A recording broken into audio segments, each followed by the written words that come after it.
Тәспінің қасиеті мен пайдасы жайлы не білесіз? Бірінші пайдасы.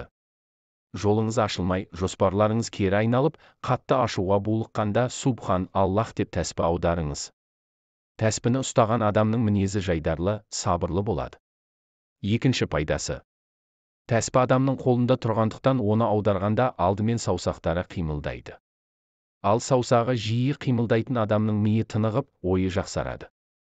Үшінші пайдасы. Бәсіресе жүрек қан тамырлары ауруына шалдыққан адамға тәспі аударғанның пайдасы зор. Саусақтың жиі қимылдауынан адам ағзасындағы қан айналымы жақсарып, жүрек қан тамырларының жұмысы ретке келтіріледі. Төртінші пайдасы. Басбармақ мидың жұмысын жақсартады. Сұқ саусақтың жиі қимылдауы іш ауруларын басады. Ортаңғы саусақ қимылы асқазан ішек жолдарын жақсартады. Төртінші саусақтың жиі қимылда болғаны бауырға жақсы көмектеседі. Ал кішкентай саусақтың қимылы жүрекке жақсы әсер етеді. Бесінші пайдасы. Қатты сырқаттанып, мазасызданғанда тәспіні екі қолыңызға алып аударсаңыз, көңіл күйіңіз жақсара түседі. Алтыншы пайдасы. Қолы немесе саусағы шығып кеткен, сынған адамдар тәспіні жиі аударатын болса, зақымданған жері тез арада іске қосылады. Жетінші пайдасы.